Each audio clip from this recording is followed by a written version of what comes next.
Selamat pagi, Shalom, Om Swastiastu, Namo Buddhaya, salam kebajikan, Rahayu.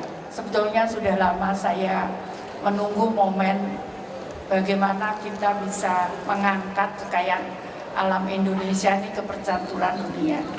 Pertama, saya ingin menyampaikan apresiasi saya kepada seluruh elemen panitia dan seluruh elemen yang telah berani melakukan acara pada hari ini dan 3 hari ke depan.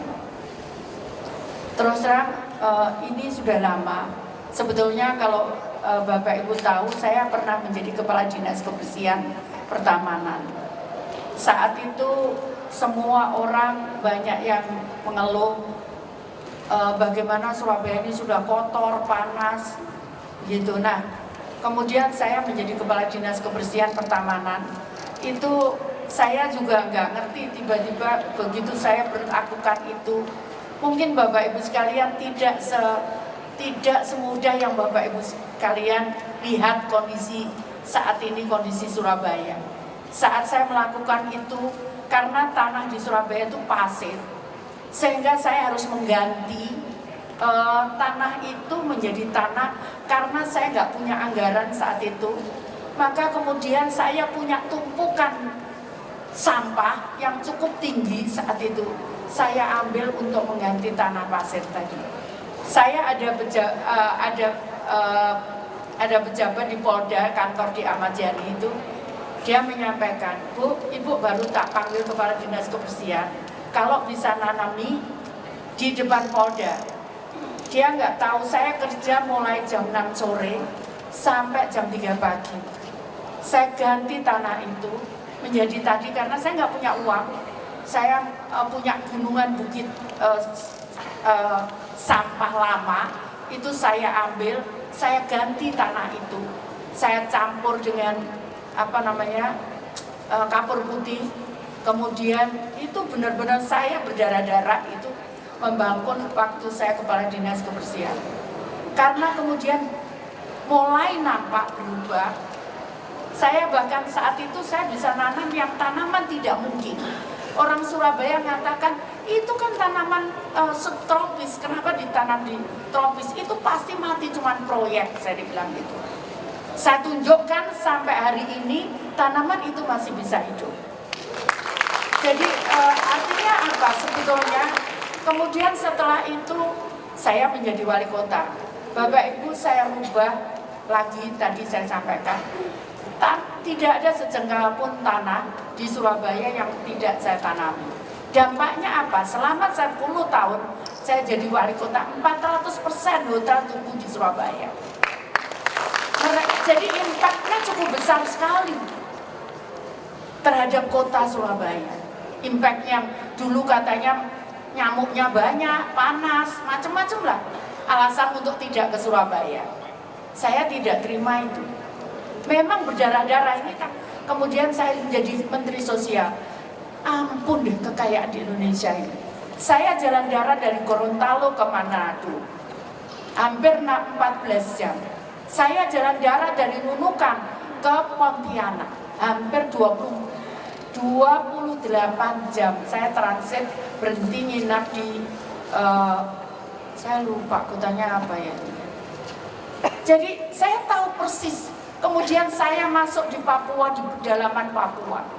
Betapa tanamannya, sampai saya ngomong kita kuliahkan. Ini ada Pak Luhur. Betul enggak Pak Luhur? Ini alumni muridnya Pak Prof Rahmat kayaknya. Ya. Ini saya sampaikan, kita ambil anak-anak Papua yang lulusan SMA, yang dia konsen pertanian, kita sekolahkan, bukan sekolah formal, tapi kita kursuskan di IPB untuk dia belajar bagaimana membudidayakan tanaman-tanaman yang ada di sana. Karena saya juga khawatir ini mulai banyak tambang, mulai banyak ini di sana.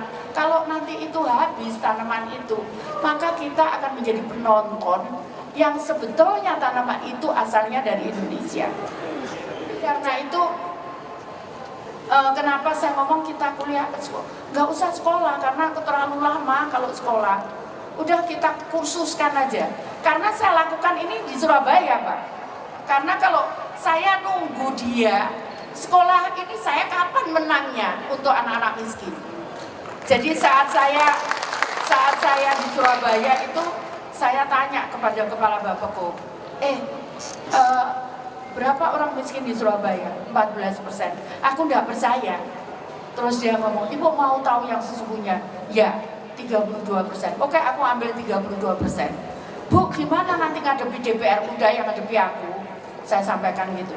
Nanti akan saya jelaskan. Saya keluar, kemarin kita survei BPS, itu tinggal 4,9%.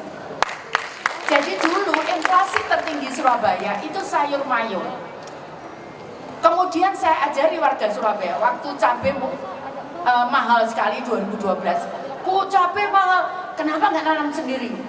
Saya bilang nggak ada lagi ngeluh kita. Kita ini dikaruniai Tuhan sesuatu yang luar biasa. Orang lain sudah nggak bisa kalau musim dingin mau nanam. Kita bisa. Ayo kita tanam. Sekarang kampung di Surabaya isinya sayuran semua. Bahkan rumahnya nggak kelihatan karena sayuran. Kenapa? Karena saya gilir hotel-hotel di Surabaya itu karena pasti organik. Saya ngomong kita nggak boleh pakai kimiawi, kita pakai organik. Saya masukkan ke hotel, ngangkutnya tuh pakai beca. Seneng hotelnya, kenapa? Karena kemudian fresh, kemudian organik, dan nggak dipindah-pindah, jadi sayur itu nggak cacat. Sehingga sekarang ini sekali panen satu kampung 3 bulan itu 7 juta. Jadi makanya tadi saya sampaikan,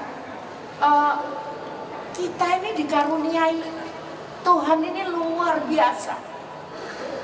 Nah, seringkali para hobis ini yang saya tahu, ini nggak dijual Bu untuk hobi. Ya, saya ngomong ini gimana, saya bilang itu. Saya coba bayangkan Bapak Ibu sekalian, Bapak Ibu sekalian penghobi. Kalau Bapak Ibu sekalian menjadikan tanaman ini menjadi industri pertanian tanaman, hortikultura, berapa orang bisa bekerja di situ? Nah, kalau ini bisa match antara perguruan tinggi, kemudian pecinta, ini akan menjadi suatu industri yang kita akan bisa gegerkan seluruh dunia. Tidak percaya? Ayo kita buktikan. Tidak ada, sekali lagi, tidak ada yang sekarang sekaya keanekaragaman lebih dari Indonesia. Kita diberikan karunia Tuhan kekayaan yang luar biasa. Kalau kita tidak syukuri, maka seperti ayam mati di lumbung padi. Karena kita biarkan saja itu potensi. Bapak Ibu semuanya sudah siap? Kita hitung mundur bersama. Baik, semuanya 3,